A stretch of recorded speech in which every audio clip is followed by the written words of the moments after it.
మధురం మధురం నీ వాక్యం నా త్రోవకు దీపం నీ వాక్యం. యేసు నామంలో మీకు శుభములు సమృద్ధిగా కలుగునుగాక. మధురం నీ వాక్యం అనే కార్యక్రమానికి స్వాగతం. ఈరోజు మనం 5 విషయాలపై తీర్పు అనే అంశం 3వ భాగం ధ్యానించుకుందామండి.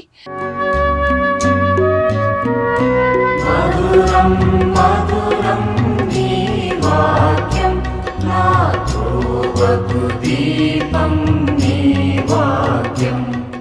ఈ 5 విషయాలు కూడా మరొక్కసారి చూద్దాము. మీరు కూడా రాసుకోనండి, నోట్బుక్లో రాసుకొని మరి మిమ్మల్ని మీరు సిద్ధపరచుకోవాలి. ఎందుకంటే యుగాంతపు సూచనలు మనం చూస్తూ ఉన్నాము.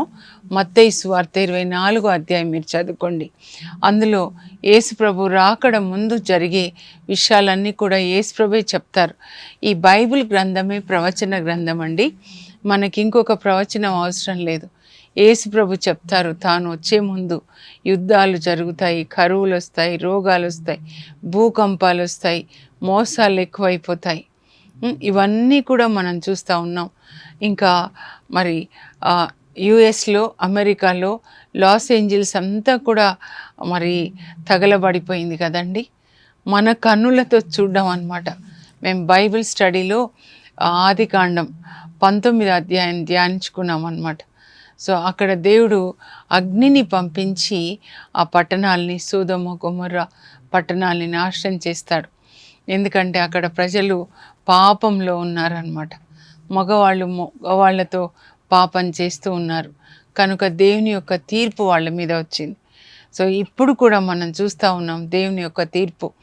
కోవిడ్ 2019లో కోవిడ్-19 అంటారేమో, అప్పటి నుంచి మనం దేవుని తీర్పు చూస్తున్నాం. యుద్ధాలు ఎక్కువ అయిపోతున్నాయి. ఒక దేశం ఇంకొక దేశంతో, ఒక దేశం ఇంకొక దేశం, కరువులు, మరి మళ్ళా వైరస్ అని చెప్తా ఉన్నారు. ఆ తర్వాత నేపాల్లో భూకంపం. సో ఇవన్నీ కూడా యేసుప్రభు యొక్క రాకడ అతి సమీపంలో ఉంది అని మనల్ని హెచ్చరిస్తున్నాయండి. ఏవైతే జరుగుతున్నాయో అవన్నీ మనకి హెచ్చరికలు. అంతేకాదు యేసుప్రభు చెప్తారు మత్తయి 24:44లో, మీరు సిద్ధంగా ఉండండి, ఏలయనా మనుష్య కుమారుడు మీరు ఊహించని గడియలో వస్తాడు. సిద్ధంగా ఉండండి, వాచ్ అండ్ గెట్ రెడీ. ప్రార్థన చేసుకొని మీరు మరి సిద్ధంగా ఉండండి. లూకా సువార్త 21వ అధ్యాయం కూడా మీరు చదవండి. యుగాంతపు సూచనలు ఒక్కొక్కరు ఒక్కొక్క విధంగా మరి రాస్తారండి, పరిశుద్ధాత్మ నడిపింపు ప్రకారం అన్నమాట. అక్కడ లూకా సువార్త 21లో మరి లూకా రాస్తారనమాట. ఏంటంటే సాగర తరంగాలు అల్లకల్లోలమవుతాయంట. భూలోకంలో జరిగే విషయాల్ని చూసి ప్రజలు ధైర్యాన్ని కోల్పోతారు. ఇవన్నీ మనం చూస్తూ ఉన్నాం. ఇంకా ఇవన్నీ చెప్పి లూకా 21 అండి 34 నుంచి 36 దయచేసి మీరు చదువుకోండి. ఏమంటారంటే అక్కడ ప్రభు, మీరు తుచ్చ విషయాసక్తితో, పనికిరాని విషయాలతో, ఆ తర్వాత తిండితో, త్రాగుడుతో, ఈ లోక విచారములతో మందమతులు కాక అప్రమత్తులై ఉండండి. Be alert. లేనిచో ఆ దినము ఉరిలాగా వస్తుందంట. ప్రభు దినము ఉరిలాగా వస్తుంది. మనుష్య కుమారుడు రాబోతున్నాడు మేఘాల మీద దూతలతో. కనుక మీరు ఆయన ఎదుట నిలువబడుటకు కావలసిన శక్తి కొరకు జాగరూకులై ప్రార్థించండి. ఆయన ఎదుట నిలబడాలంటే తీర్పుకి నిలబడాలి. ఆ తీర్పులో 5 అంశాలు ధ్యానించుకుంటున్నాం. కనుక నిలబడినప్పుడు తల ఎత్తుకునేలాగా, బహుమతి పొందేలాగా మనము ఆయన కొరకు వేచి ఉండాలి. ఆయన శిక్షించడానికే కాదండి, తీర్పు తీర్చిన తర్వాత నీతిమంతులకి బహుమతులు తీసుకొని వస్తారనమాట. రెవల్యూషన్ 22:12లో చెప్తారు. ప్రకటన గ్రంథంలో 22:12లో, ఇదిగో నేను త్వరలో వచ్చుచున్నాను, ప్రతి వానికి వాని క్రియల చొప్పున తగిన ప్రతిఫలము బహుమతి తీసుకొని వస్తాను. మన కొరకు బహుమతి తీసుకొని రావాలి. సిద్ధంగా ఉండండి. ఈ లోకంలో ఉండడానికి మన ఎవరూ రాలేదండి. యేసుప్రభువే ఉండలేదు. ఈ లోకాన్ని సృష్టించిన సృష్టికర్త దేవుడు తనకిచ్చిన పనిని ముగించుకొని సమాప్తమైనది అని చెప్పి తిరిగి తన తండ్రి దగ్గరికి వెళ్ళి తండ్రి కుడి ప్రక్కన సింహాసనాసీనుడై ఉన్నారు. ప్రకటన 3:21-22 ప్రభు అదే చెప్తారు. నేను గెలుపొందాను. ఈ లోక శోధనలన్నీ కూడా సైతాన్ని గెలిచాను, తండ్రి చిత్తం చేశాను. ఇప్పుడు తండ్రి కుడి ప్రక్కన కూర్చుని ఉన్నాను. మీరు కూడా గెలిస్తే, జయిస్తే, జయించిన వారు నా కుడి ప్రక్కన కూర్చుంటారు అని చెప్తున్నారనమాట. కనుక మన దృష్టి ఎప్పుడు పైనున్న వాటి మీద ఉండాలండి. మన ప్రయాణం ప్రతిరోజు కూడా అప్వార్డ్ డైరెక్షన్, పరలోకం వైపే ఉండాలన్నమాట. దేవుణ్ణి విశ్వసించడం అంటే దేవుని వాక్యానికి విధేయత చూపించడం అన్నమాట. ఆత్మలో జీవించడం. నేనే మార్గం అన్నారు యేసు. పరలోకానికి మార్గం ఆయనే. ఆయనలాగా జీవించాలి. ఆయన చెప్పింది మనము జీవించాలి. చెప్పిన దాన్ని, వాక్యాన్ని జీవించాలి. కేవలం వినుట అని కాదనమాట. దయచేసి మీరు చదవండి, వినండి దేవుని వాక్యాన్ని, తర్వాత పాటించండి. అప్పుడు మనం పరలోకానికి వెళ్తాం అన్నమాట. ఇది ఒక్క సంవత్సరము మీరు బైబిల్ గ్రంథం చదువుకోండి. ఒక్కసారి మన జీవితంలో బైబిల్ గ్రంథం అంతా చదవాలి. చదివి దాంట్లో చెప్పినవన్నీ పాటించాలన్నమాట. ఈ డెసిషన్ తీసుకోండి. క్రొత్త సంవత్సరంలో ఒక క్రొత్త నిర్ణయం అన్నమాట. నా జీవితంలో బైబిల్ గ్రంథాన్ని చదివి దేవుని ఆజ్ఞలు పాటిస్తాను. దిస్ ఈజ్ సక్సెస్ ఫార్ములా అన్నమాట. అన్ని విషయాల్లో మీరు జయం పొందుతారు. జాషువా 1:7. ఓకేనా? అయితే 5 విషయాలు దేవుని ఎదుట తీర్పులో మనం నిలబడినప్పుడు 5 విషయాలు అన్నమాట. 5 విషయాలపై తీర్పు అని. మొదటిది 10 ఆజ్ఞలు, రెండోది 2 ప్రేమ ఆజ్ఞలు, నూతన నిబంధనలు యేసు ప్రభు ఇచ్చింది, అష్టభాగ్యాలు. మూడవది యేసు ప్రభుతో పోల్చినప్పుడు మనం ఎలా ఉంటాం, బ్యాలెన్స్ అంటాం కదా. త్రాసులో ఒకవైపు యేసు ప్రభు, ఒకవైపు మనం ఉంటే ఆయన క్యారెక్టర్ మనలో ఎంతగా వచ్చింది. కనీసం 35% ఉంటే పరలోకానికి వెళ్తాం కదా. 30 అంతలు, 60 అంతలు, 100 అంతలు మనము యేసుక్రీస్తులాగా మారాలన్నమాట. అందుకొరకే దేవుడు మనల్ని ఎన్నుకున్నారు, ఈ లోకం నుంచి వేరుపరిచారు. రోమా 8:29లో నేను చెప్పాను, మరలా చెప్తున్నాను. దేవుడు మనల్ని ఎందుకు ఎన్నుకున్నారంటే మనము తన కుమారుని సారూప్యం, స్వరూపాన్ని పోలి ఉండాలి అని. సో రోజు రోజుకి మనం క్రీస్తులాగా కావాలండి. రోజు రోజుకి సైతాన్లాగా కాకూడదు. శరీరంలో మరణించి ఆత్మలో జీవించాలన్నమాట. యేసుప్రభు ట్రైన్లోకి రండి, ఆ ట్రైన్ దిగండి. సైతాన్ ట్రైన్ దిగి, అది డేంజర్ ట్రైన్, నరకానికి వెళ్ళేది, అగ్నిలో కాలిపోయేది. ఇప్పుడు ఆ లాస్ ఏంజిల్స్ నిన్న చూశానండి నేను. ఆ లాస్ ఏంజిల్స్ కాలిపోవడం చూస్తుంటే ఎంత వేదన అంటే, ఇప్పుడు వాళ్ళందరూ ఎక్కడున్నారు, మొత్తం కూడా మరి కోట్ల విలువ చేసే ఇల్లు మొత్తం కాలిపోయింది కదండి. వాళ్ళకి ఇప్పుడు ఇంకా ఏమీ లేదనమాట. కానీ వాళ్ళు బ్రతికారంటే దేవుడు వాళ్ళని ప్రేమిస్తున్నారనమాట. ఆత్మ నరకానికి వెళ్ళకూడదు. ఈ లోకమంతా సంపాదించి ఆత్మని కోల్పోతే ఏం లాభం? సో ఈ లోకంలో ఉన్న ఆస్తి దేవునికి 0, కానీ మనం ఆయనకి విలువైన వాళ్ళమండి. కనుక ఇప్పుడు అందరూ కూడా పశ్చాత్తాపడి, ప్రభువా అందరూ నీ వైపు తిప్పబడేలాగా వాళ్ళకి పరిశుద్ధ ఆత్మని ఇవ్వండి. అదే ప్రార్థన చేస్తూ ఉన్నానండి నేను. మేమందరం గ్రూప్లో కూడా పశ్చాత్తాపడి దేవుని వైపు తిరగాలి. అమెరికానే కాదు, మనం అందరం కూడా ఇప్పుడు పశ్చాత్తాపడే సమయం అన్నమాట. ఈ సంవత్సరాన్ని ఇయర్ ఆఫ్ రిపెంటెన్స్ అని మీరు ప్రకటించుకొని, చేసిన పాపాలు ఒప్పుకొని, వాటిని విడిచిపెట్టి యేసుక్రీస్తుని ధరించుకొని, అంటే ఆయన వాక్యాన్ని ధరించుకొని వాక్యం ప్రకారం జీవించాలన్నమాట. సో మొదటిది ఏంటంటే 10 ఆజ్ఞలు, రెండోది 2 ప్రేమ ఆజ్ఞలు, మూడోది యేసుక్రీస్తుతో పోల్చి మనకి తీర్పు ఉంటుందన్నమాట. ఎంత వరకు మనం ఆయనని పోలి ఉన్నాం. 4వది ఏంటంటే మర్సీ వర్క్స్ అన్నమాట. మన యొక్క క్రియలు, కరుణ కలిగిన క్రియలు, ఎంత మనం కరుణ కలిగి. 5వది మనకున్న అవకాశాలు అన్నమాట. సో ఈ 5 మనము మొదటిది మరి 10 ఆజ్ఞలు ధ్యానించుకున్నాం కదండి. 4 వరకు అయిపోయింది. ఇప్పుడు 5వ ఆజ్ఞ వస్తే హత్య చేయరాదు. చాలా చిన్న ఆజ్ఞ కదా. మొదటిసారి విన్నప్పుడు నేను అనుకున్నాను, ఈ మొదటి 4 ఆజ్ఞలు నేను ఉల్లంఘించి పాపం చేశాను. మొదటిసారి 97లో విన్నప్పుడు అనమాట, పోటాలో. కానీ 5వ ఆజ్ఞకు వచ్చినప్పుడు, అమ్మ నేను ఎవరిని కూడా హత్య చేయలేదు, ఈ ఆజ్ఞ మాత్రం నేను పాటించాను అనుకున్నాను. అయితే మరి ఈ ఆజ్ఞ కూడా ఏం చెప్తారంటే, మనం నోటితో మరి ఎవరిని హత్య చేయకూడదండి. నోటి మాటలతో హత్య చేయకూడదు.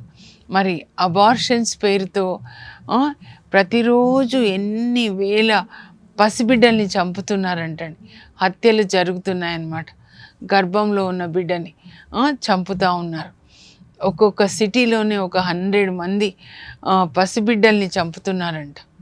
ఆ పసిబిడ్డలు దేవుని దగ్గరికి వెళ్ళి మళ్ళీ వాళ్ళు ఏడుస్తారనమాట.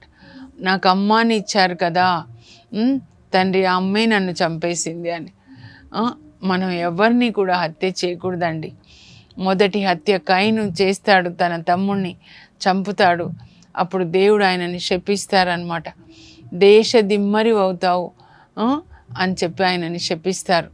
ఆ తర్వాత ఆదికాండం 9వ అధ్యాయంలో దేవుడు నోవా ప్రార్థించినప్పుడు జలప్రళయం తర్వాత దేవుడు మాట్లాడుతూ 9:5 అండి, మీరు చదువుకోండి. నెత్తురులో ప్రాణం ఉంటుంది కనుక నెత్తురు చిందువాడు, అది జంతువైనా అది నరుడైనా నాకు జవాబు చెప్పాలి. మనిషి మరణానికి మనిషినే నేను ఉత్తరవాదిగా చేస్తానంటే, ఒక మనిషిని చంపినప్పుడు దేవుడు మరి ఆయనకి తీర్పిస్తాడనమాట. మనిషి మరణానికి మనిషిని నేను ఉత్తరవాదిగా చేస్తాను. కత్తిని వాడు కత్తితోనే చంపబడతాడు. యేసు ప్రభు చెప్తారు మత్తయి సువార్త 26వ అధ్యాయం 52లో, పేతురు తన కత్తి తీసి మాల్కుస్ చెవిని తెగ నరికినప్పుడు యేసు ప్రభు ఆయన చెవి మళ్ళా స్వస్థత పరిచి అప్పుడు చెప్తారు, కత్తి లోపల పెట్టయ్యా, కత్తిని వాడు కత్తితోనే చంపబడతాడు. మన నాలుక కూడా కత్తిలాగా ఇతరులని చంపకూడదు, వినేవాళ్ళ చెవులు కోసేయకూడదు అన్నమాట. వినేవాళ్ళకి ఒక ఆశీర్వాదకరంగా ఉండేటట్లు మనం మాట్లాడాలి. ఈ సంవత్సరం మన నోరు కూడా మనము దేవునిలాగా మాట్లాడదాం.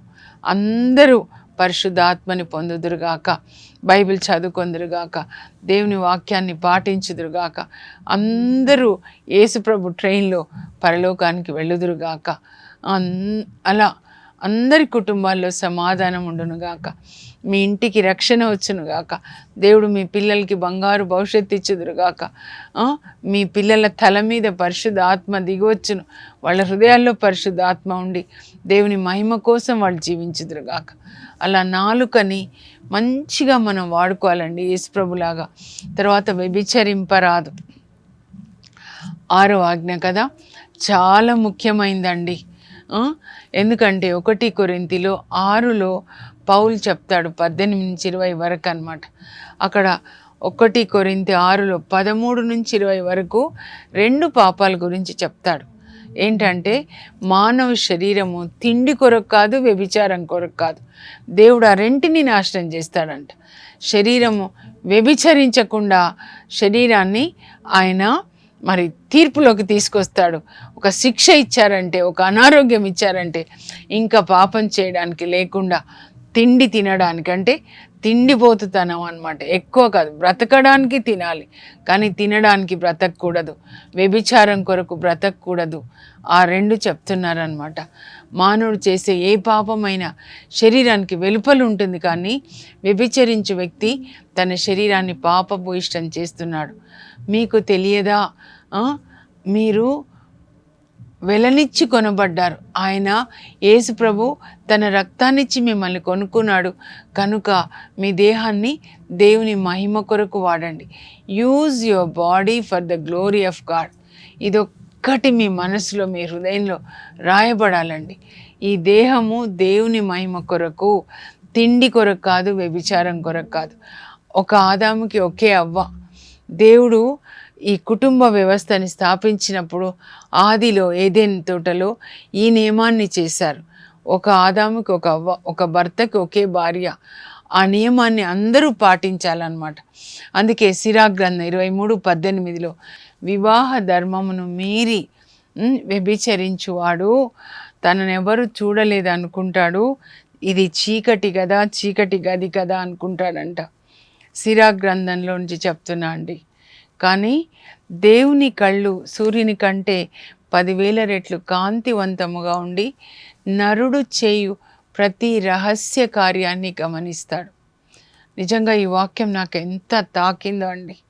మన ప్రతి రహస్య కార్యం, మీరు ఎక్కడైనా ఉండండి, మీ యొక్క పని కానీ ఆలోచనలు కానీ పరలోకంలో ఉన్న దేవునికి మరుగై ఉండజాలదండి. మన ఆలోచనలు రికార్డ్ అవుతాయి, మాటలు, క్రియలు, మూడింటికి కూడా తీర్పు అన్నమాట. ఈ మూడు కూడా దేవునికి ప్రియంగా ఉండాలి. కనుకనే కీర్తన 19:14 దావీదు అంటాడు, ప్రభువా నా ఎదలోని తలంపులు, నా నోటిలోని మాట నీకు ప్రియంగా ఉండునుగాక, నీ మన్నన బడైనుగాక అని చెప్తారు. ఒక ఆదాంకి ఒకే అవ్వండి, ఇది అందరూ పాటించాలి. ఒక భర్తకి ఒకే భార్య, వివాహ పడక పరిశుద్ధంగా ఉండాలి. హెబ్రీ 13:4 మీరు పరిశుద్ధంగా ఉంటే, తల్లిదండ్రులకు చెప్తున్నాను, భార్య భర్త, మీ పిల్లలు తరతరాలు దీవెనలు పొందుతారండి. ఒక ఇల్లు కట్టినప్పుడు ఫౌండేషన్, పునాది స్ట్రాంగ్గా ఉంటే అప్పుడు ఎన్ని అంతస్తులైనా స్ట్రాంగ్గా ఉంటాయన్నమాట. మీరేమో పునాది, మీ వివాహ పడక పరిశుద్ధంగా ఉండి ఇద్దరు నమ్మకంగా పరిశుద్ధంగా ఉంటే మీ పిల్లలు అప్పుడు వాళ్ళ ఆశీర్వాదం పొందుతారు. ఇక్కడ పునాది సరిగ్గా లేదు, భార్య భర్తల మధ్యలో రహస్యాలు, చీకటి జీవితం అనుకోండి, క్రాక్ ఉన్నట్లు అనమాట.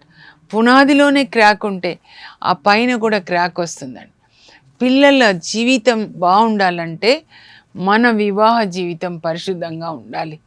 అది ఆ తర్వాత దొంగతనాలు, మరి అబద్ధాలు అవి వద్దు అని 10 అని ఆ తర్వాత ఆజ్ఞలు చెప్తూ ఉన్నాయండి.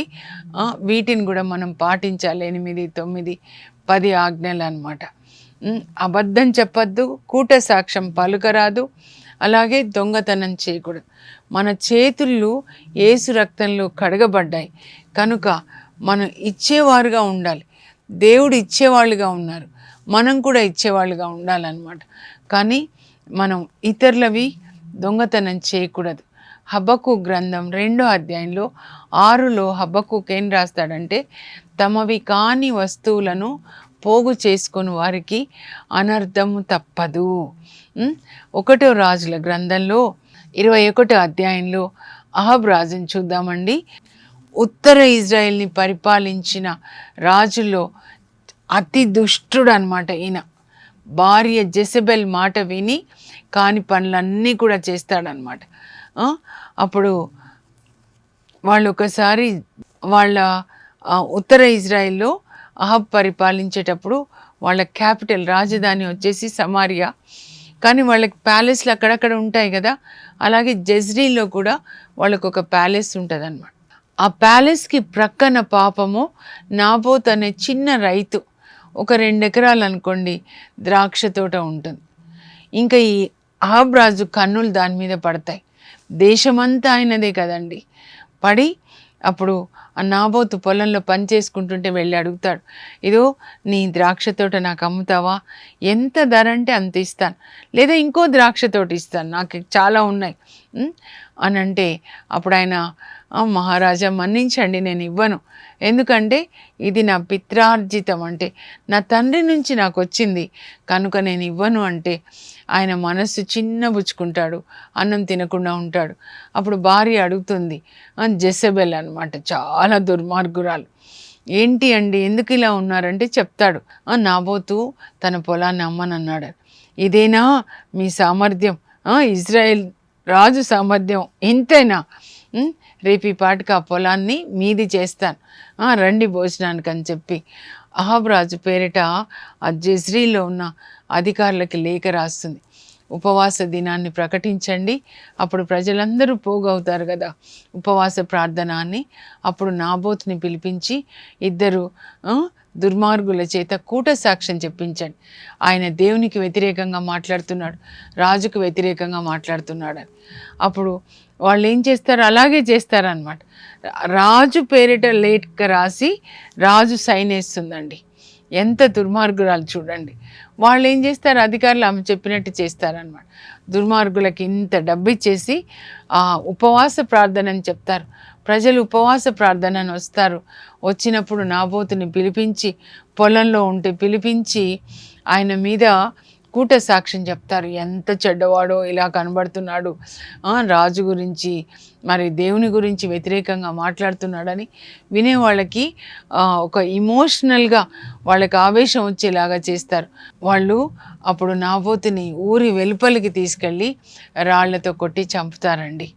అప్పుడు కుక్కలు వచ్చి ఆయన రక్తాన్ని తాకుతాయి. భార్య ఏడుస్తుందండి, పిల్లలు ఏడుస్తారు, ఏంటండి ఇంత అన్యాయం ఏంటి అని చెప్పి. అప్పుడు అవంతా జరిగిన తర్వాత అదంతా ఏం చెప్పకుండా అహాబు రాజుకి చెప్తుంది జెజబెల్, అది నాబోతు ద్రాక్ష తోట మనదే, మీరు తీసేసుకోండి. అహాబు రాజు ఇంకా ద్రాక్ష తోటలోకి వెళ్ళి ద్రాక్ష గుత్తులు చూస్తుంటాడు. దేవుడు వెంటనే ఏలియా ప్రవక్తను అక్కడికి పంపిస్తాడు, వెళ్ళి మాట్లాడు అని చెప్పి. అప్పుడు దేవుడు చెప్పిన మాటలు ఏలియా అహాబు రాజుకి చెప్తాడండి. ఒక అమాయకుడిని చంపి ఆయన పొలాన్ని నువ్వు దొంగిలించావు కదా, ఏ కుక్కలైతే ఆ నాబోతు రక్తాన్ని తాకాయో అవే కుక్కలు నీ రక్తాన్ని కూడా తాగుతాయని చెప్పి, చూడు అంత అమాయకుడిని చంపించేశావు కదా, కాబట్టి ప్రభు ఏం చెప్పారంటే ఇప్పటి నుంచి నీ వంశంలో పుట్టిన మగవాళ్ళందరూ కూడా వాళ్ళందరూ చంపబడతారు, నాశనం చేయబడతారు. అంతేకాదు నీ భార్య జెజబెల్ ఏ కుక్కలు నాబోతు రక్తాన్ని నాకాయో అవే కుక్కలు ఆమె రక్తాన్ని కూడా నాకుతాయి అని చెప్పినప్పుడు అహాబ్కి కొద్దిగా దైవభీతి ఉంటుందండి. భయపడతాడు, ఉపవాస ప్రార్థన చేస్తాడు, గోనె ధరించుకొని పశ్చాత్తాపడతాడు, మన్నించమని దేవుణ్ణి అడుగుతాడనమాట. అప్పుడు దేవుడు ఆయనని మన్నిస్తారు. మన్నించి ఆ శిక్ష అతని తరంలో కాకుండా అతని తర్వాత తరానికి ఆ శిక్షని జరుపుతారనమాట. కానీ జెజబెల్లో ఏ మార్పు రాదండి. తర్వాత దేవుడు జెహూ అనే ఒక క్రూరమైన రాజు అండి, ఆయన ద్వారా ఆమె అలా పైన ప్యాలెస్లో వరండాలో నడుస్తుంటే వెనకాల సెక్యూరిటీ గార్డ్స్కి చెప్తాడు, ఆమెని పైనుంచి ఇట్లా కిందికి తోసేయండి అని. తోసేస్తే కింద పడుతుందండి, విరిగిపోతుంది కదా అంతా కూడా. ఇది కూడా బ్రెయిన్ స్కల్ కూడా రక్తం వస్తుంది, చచ్చిపోతుంది. అప్పుడు ఆ రక్తం అలా పారుతుంటే నాబోతు రక్తాన్ని నాకిన కుక్కలు ఈమె రక్తాన్ని కూడా నాకుతాయండి. దేవుడు న్యాయం తప్పని న్యాయాధిపతి. అధికారం ఉంది, నేను రాజుని, నా ఇష్టం వచ్చినట్లు చేస్తానంటే దేవుని యొక్క అధికారము, దేవుని తీర్పు మన మీదకి వస్తుంది. ఒక రాజు ఆయనకేం తక్కువ అండి, చిన్న నాబోతు యొక్క పొలాన్ని దొంగిలించాడు, ఆ నాబోతుని చంపించాడు, మొత్తం అతని వంశమంతా నాశనం చేయబడుతుందండి. తర్వాత మనం చదివితే అన్నమాట. కనుక మీరు నిర్ణయం తీసుకోండి. హబక్కుకు 2:6 చెప్పినట్లు మీవి కాని వస్తువులు పోగు చేసుకొనకండి, మీ పొలం గట్టు రాయి మీరు జరపొద్దు. అవినీతితో లంచంతో కట్టబడిన ఇండ్లు మంటల్లో కాలిపోతాయంట, యోబు గ్రంథంలో రాయబడి ఉంటుంది అన్నమాట. కనుక దొంగతనాలు, అబద్ధాలు వద్దు. మన నాలుక సత్యమైన నాలుకగా ఉండాలండి. యేసు ప్రభు మనలో ఉంటే, సత్యస్వరూపైన పరిశుద్ధాత్మ మనలో ఉంటే మన నాలుక సత్యం పలుకుతుంది. అబద్ధాలకి తండ్రి అయిన సైతాను మనలో ఉంటే, మన హృదయంలో రాజుగా ఉంటే మన నోట్లోంచి అబద్ధాలు వస్తాయి, ఇలా దొంగతనాలు. చివరికి ఎక్కడికి వెళ్ళిపోతారండి? నరకానికి వెళ్ళిపోతారు కదా. 1 కొరింథీ 6:9-10 ఉంటుంది. దొంగతనం చేసేవాళ్ళు, అబద్ధాలు చెప్పేవాళ్ళు, వీళ్ళందరూ కూడా దేవుని రాజ్యానికి వారసులు కారు అని. కనుక ఈ 10 ఆజ్ఞలు కూడా మన ఇంటిలో రాసుకొని, హృదయంలో రాసుకొని, మనసులో రాసుకొని మనం వాటిని పాటించి తీర్పులోకి గెలుద్దాం. ప్రార్థన చేసుకుందాం. పరలోకపు మా తండ్రి, మీ పరిశుద్ధ నామం నాకు స్తోత్రం కలుగునుగాక. ప్రభా, మీరు మాకు ఇచ్చిన ఈ 10 ఆజ్ఞల్ని పాటించడానికి మాకు కృపని దయచేయండి, పరిశుద్ధాత్మని దయచేయండి. యేసయ్య, మీకు సాక్షులుగా జీవించే కృప మాకు దయచేయండి. యేసు నామంలో అడుగుచున్నాం తండ్రి, ఆమెన్. పరలోకానికి వెళ్ళడానికి మొదటి స్టెప్ ఏంటంటే 10 ఆజ్ఞలు పాటించడం అండి, బాలశిక్షలాగా. కానీ మనం తప్పకుండా పాటించాలి పరలోకానికి వెళ్ళాలి అంటే. God bless you. Have a blessed day.